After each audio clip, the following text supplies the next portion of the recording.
Hi అండి. అందరికీ నమస్కారం. Welcome to my channel. ఈ వీడియోలో ప్రభుత్వ ఉద్యోగులకు పదవి విరమణ రోజే బకాయిలతో సహా రిటైర్మెంట్ బెనిఫిట్స్ చెల్లింపులు, జీవో విడుదల, దీనికి సంబంధించిన పూర్తి వివరాలైతే వీడియోలో తెలుసుకుందాము.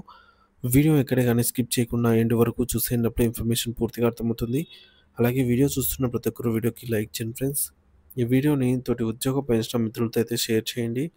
కొత్తగా మన ఛానల్‌ని చూస్తున్నవారు ఇంకా ఎవరైనా సబ్స్క్రైబ్ చేసుకోకుంటే వెంటనే మన ఛానల్‌ని సబ్స్క్రైబ్ చేసుకోండి. దీని ద్వారా నేను చేసే లేటెస్ట్ వీడియోస్ అన్నీ మీ వరకు రీచ్ అవుతాయి. ఇక ఆలస్యం చేయకుండా వివరాల్లోకైతే వెళ్ళిపోదాము. ఫ్రెండ్స్, ఇక విషయానికి వచ్చినట్లయితే పదవి విరమణ చేసిన తర్వాత ప్రభుత్వ ఉద్యోగులకు వారి ప్రయోజనాలను సకాలంలో చెల్లించడంలో ప్రభుత్వం చూపుతున్న నిర్లక్ష్యంపై ఆంధ్రప్రదేశ్ హైకోర్టు తీవ్ర ఆందోళన వ్యక్తం చేసింది. పదవీ విరమణ ప్రయోజనాల కోసం కోర్టును ఆశ్రయిస్తున్న వారి సంఖ్య రోజురోజుకు పెరిగిపోతూ ఉండటాన్ని గమనించిన జస్టిస్ నగేష్ భీమపాక నేతృత్వంలోని ధర్మాసనం ప్రభుత్వ వైఖరిని తీవ్రంగా తప్పుపట్టింది. ఉద్యోగుల గ్రాట్యుటీ, పెన్షన్ ప్రయోజనాలు ప్రభుత్వం ఇస్తున్న దానం కాదు, అది వారి కష్టార్జితం. కారణాలు చెప్పడం మానేసి బకాయిలు వెంటనే చెల్లించండి అని ప్రభుత్వాన్ని ఘాటుగా ఆదేశించింది.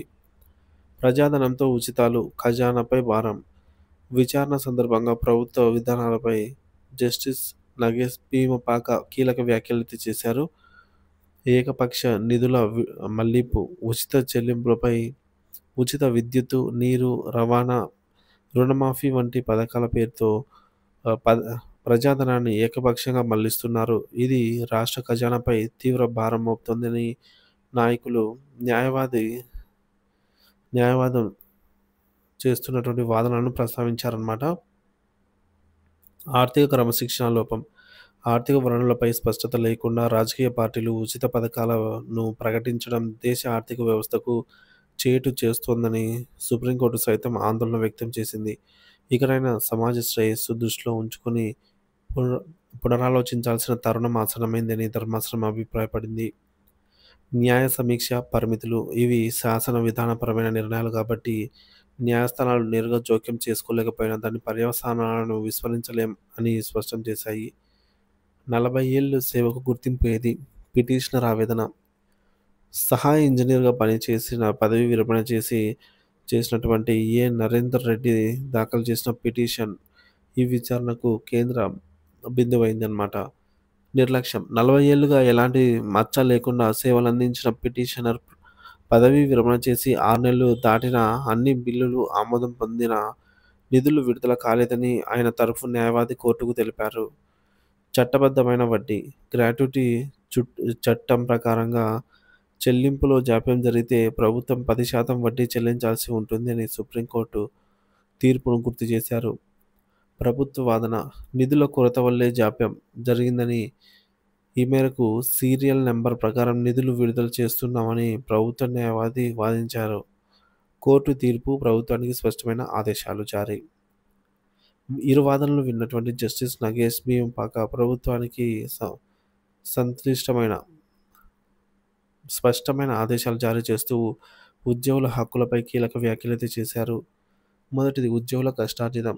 ప్రభుత్వ ఉద్యోగులు తమ వ్యక్తిగత ఆనందాలను త్యాగం చేసి తమ సంపాదనకు కుటుంబ భవిష్యత్తు కోసం పొదుపు చేస్తారు. ఆ సొమ్మును భవిష్యత్తులో ఏ విధంగా పెట్టుబడి పెట్టాలి అని చెప్పేసి ప్రభుత్వ పథకాల్లోనే పెడతారు. వారి అవసరానికి ఆ డబ్బు అందకపోతే ఎలా? ఈ వైఫల్యం రాష్ట్ర ఆర్థిక దుస్థితిని, ప్రజల విశ్వాసాన్ని దెబ్బతీస్తోంది. తక్షణ చెల్లింపు. పిటిషనర్ నరేందర్ రెడ్డికి రాసిన పదవీ విరమణ ప్రయోజనాలను 2.5 నెలల్లోగా వడ్డీతో సహా చెల్లించాలని ఆదేశించారు. ఇది ఆందోళనకరం. ప్రతిరోజు ఇలాంటి పిటిషన్లు రావడం చూస్తుంటే పరిస్థితి ఆందోళనకరంగా ఉంది. ఈ విషయంలో వ్యాఖ్యలు చేయకుండా ఉండలేము. మమ్మల్ని మేము నియంత్రించుకోలేకపోతున్నామని చెప్పి ధర్మాసనం పేర్కొంది. హైకోర్టు చేసిన ఈ వ్యాఖ్యలు కేవలం ఒక ఉద్యోగి సమస్యకు పరిమితం కాకుండా రాష్ట్రంలోని లక్షలాది మంది ప్రభుత్వ ఉద్యోగులు, పెన్షనర్ల ఆవేదనకు ప్రతిరూపంగా నిలిచాయి.